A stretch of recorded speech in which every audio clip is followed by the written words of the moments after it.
ಎಲ್ಲ ವಿದ್ಯಾರ್ಥಿಗಳಿಗೆ ಶುಭೋದಯ. ಇವತ್ತು 2026ರ ವಾರ್ಷಿಕ ಪರೀಕ್ಷೆಯಲ್ಲಿ ಎರಡನೇ ಪಾಠವಾಗಿರುವಂತಹ ಅನುಭೋಗ್ಯ ವರ್ತನ ಸಿದ್ಧಾಂತದಲ್ಲಿ ಒಂದು ಪ್ರಶ್ನೆ ಆದರೆ 4 ಅಂಕದ ಪ್ರಶ್ನೆ. ಈ 4 ಅಂಕದ ಪ್ರಶ್ನೆಯನ್ನ ಬಿಡಿಸೋಣ ಬನ್ನಿ.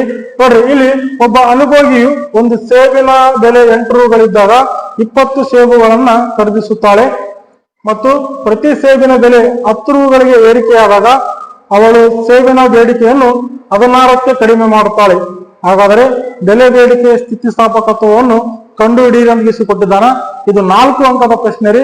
ಇದ್ರ ಸೂತ್ರ ಏನಪ್ಪಾ ಅಂತಂದ್ರೆ PD is equal to data Q divided by data P into P divided by Q ಅಂತಾದ್ರಿ.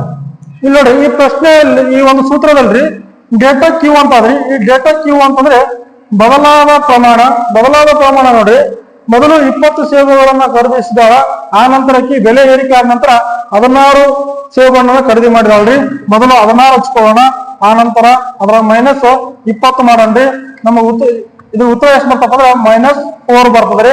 ಆ ನಂತರ ಡೇಟಾ ಪಿ ಅನ್ನ ಕಂಡ್ಕೊಳ್ಳೋಣ್ರಿ. ಡೇಟಾ ಪಿ ಅಂತಂದ್ರೆ ಬದಲಾದ ಬೆಲೆ ನೋಡಿ. ಬದಲಾದ ಬೆಲೆ 10 ರೂಪಾಯಿ ಆದ್ರೆ ಅದಕ್ಕೆ ಮೊದಲಿನ ಬೆಲೆ ಎಷ್ಟಾದ್ರೆ 8 ರೂಪಾಯಿ ಆದ್ರಿ. ಹಾಗಾಗಿ 10ರ 8 ಆದ್ರೆ 2 ಸಿಗುತ್ತದ್ರಿ. ನೆಕ್ಸ್ಟ್ ಇದು ಪಿ ಏನಪ್ಪಾ ಅಂತಂದ್ರೆ ಪಿ ಪ್ರಾರಂಭದ ಬೆಲೆ 8 ರೂಪಾಯಿ ಐತ್ರಿ. ನೆಕ್ಸ್ಟ್ ಕ್ಯೂ ರೀ. ಈ ಕ್ಯೂ ಏನಪ್ಪಾ ಅಂತಂದ್ರೆ ಪ್ರಾರಂಭದ ಪ್ರಮಾಣ ಎಷ್ಟಿತ್ರಿ 20 ಇತ್ರಿ. ಇದು ಏನಪ್ಪಾ ಅಂದ್ರೆ ಸೂತ್ರವನ್ನ ನಾವು ಕಂಡುಕೊಂಡಿವಿ. ಈ ಸೂತ್ರದಲ್ಲಿ ಈ ಕಂಡುಕೊಂಡಂತ ಅಂಕಿ ಅಂಶಗಳನ್ನ ಅದರಲ್ಲಿ ಹಾಕೊಳ್ಳೋಣ. ಅದರಲ್ಲಿ ಹಾಕೊಳ್ಳೋದ್ರ ಮೂಲಕ ಸುಲಭವಾಗಿ ಈ ಒಂದು ಲೆಕ್ಕವನ್ನ ಉತ್ತರವನ್ನ ಕಂಡುಕೊಳ್ಬಹುದು. ನೋಡಿ, ಸೂತ್ರ ಏನ್ರಿ, data Q divide by data P into P divide by Q ಅಂತಾದ್ರಿ. ನೋಡಿ, ಇಲ್ಲಿ ಡೇಟಾ ಕ್ಯೂ ಜಾಗದಾಗ ಏನ್ ಹಚ್ಬೇಕಪ್ಪ ಅಂದ್ರೆ -4 ಹಚ್ಬೇಕ್ರಿ. ಡೇಟಾ ಕ್ಯೂದಲ್ಲಿ -4 ಹಚ್ಚಮ್ರಿ.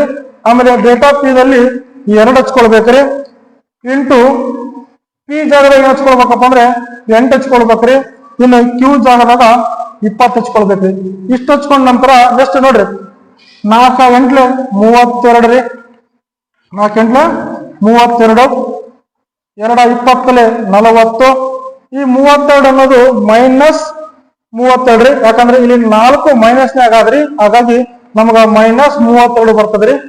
ಆನಂತರ ನಾವು ಇಲ್ಲಿ 0 ಏನಾಗಲ್ರಿ, 0 ಇರಲಿ. 4 1 4 8 32 ರೀ.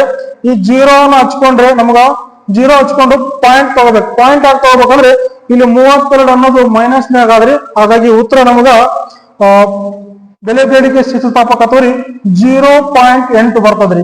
ಇದು ಅಂತಿಮ ಉತ್ತರ ರೀ. ಓಕೆ.